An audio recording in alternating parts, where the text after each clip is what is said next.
اعوذ باللہ من الشیطان الرجیم بسم اللہ الرحمن الرحیم۔ سورہ جاسیہ آیات نمبر 16 تا 23 میں بنی اسرائیل کے حال پر افسوس کہ انہوں نے اللہ کی عطا کردہ نعمتوں کا حق ادا نہیں کیا۔ اہل ایمان کو اللہ کے دین پر قائم رہنے کی ہدایت۔ بلا شبہ اللہ پرہیزگاروں کی مدد کرتا ہے۔ اللہ نے آسمانوں اور زمین کو کسی مقصد کے لیے پیدا کیا ہے۔ اعوذ باللہ من الشیطان الرجیم۔ وَلَقَدْ آتَيْنَا بَنِي إِسْرَائِيلَ الْكِتَابَ وَالْحُكْمَ وَالنُّبُوَّةَ ورزقناهم من الطيبات وفضلناهم على العالمين۔ یہ حقیقت ہے کہ ہم نے بنی اسرائیل کو کتاب، حکومت اور نبوت عطا فرمائی تھی، اور انہیں پاکیزہ چیزوں سے رزق عطا کیا، اور ہم نے ان کو اس زمانے کی اقوام عالم پر فضیلت عطا کی تھی۔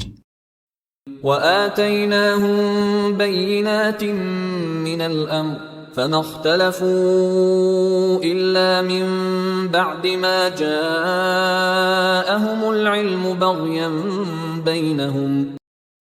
اور ہم نے انہیں دین کے بارے میں واضح احکام عطا فرمائے تھے، پھر انہوں نے صحیح علم آ جانے کے باوجود ایک دوسرے سے اختلاف کیا، جس کی وجہ لا علمی نہیں بلکہ صرف آپس کی ضد بحث تھی۔ ان ربک یقضی بینہم یوم القیامۃ فیما کانوا فیہ یختلفون۔ بے شک آپ کا رب قیامت کے دن ان لوگوں کے مابین ان امور کا فیصلہ کر دے گا جن کے بارے میں یہ اختلاف کیا کرتے تھے۔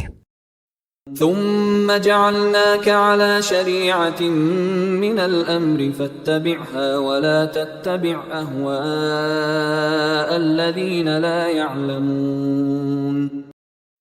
اے پیغمبر صلی اللہ علیہ وآلہ وسلم، پھر ہم نے دین کے معاملے میں آپ کو ایک صاف شاہراہ پر گامزن کر دیا ہے، سو آپ اسی راستے پر چلتے رہیں اور ان لوگوں کی خواہشات کی پیروی نہ کیجیے جو علم نہیں رکھتے۔ انہم لن یغنوا عنک من اللہ شیئا، کیونکہ یہ لوگ اللہ کے مقابلے میں آپ کے کچھ کام نہ آ سکیں گے۔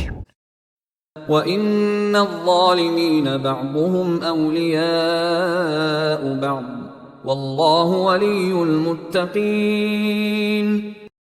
بلا شبہ ظالم و نافرمان لوگ ایک دوسرے کے دوست ہوتے ہیں، لیکن پرہیزگاروں کا رفیق و مددگار اللہ ہے۔ هذا بصائر للناس وهدى ورحمة لقوم يوقنون۔ یہ قرآن ہر انسان کے لیے بصیرت و عبرت کے دلائل کا مجموعہ ہے، اور یقین رکھنے والوں کے لیے ہدایت اور رحمت ہے۔ ام حسب الذين اجترحوا السيئات ان نجعلهم كالذين آمنوا وعملوا الصالحات سواء محياهم ومماتهم ساء ما يحكمون۔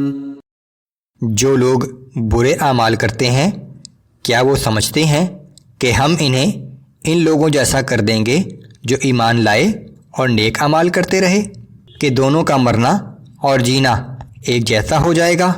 کفار کا یہ دعویٰ انتہائی برا اور غلط ہے۔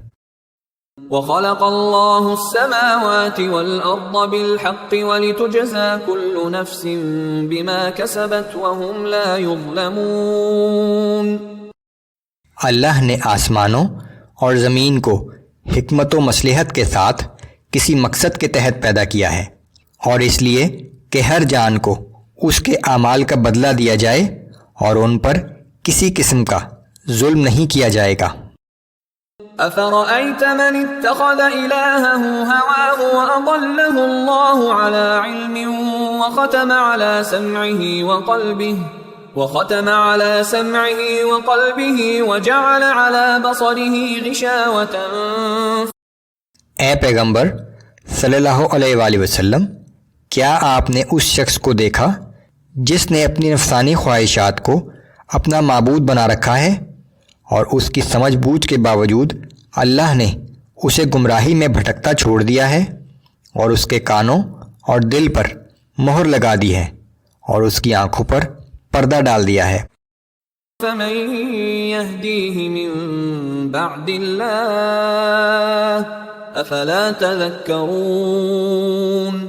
اب اللہ کے بعد اور کون ہے جو اسے ہدایت دے سکے؟ کیا تم لوگ کوئی سبق حاصل نہیں کرتے؟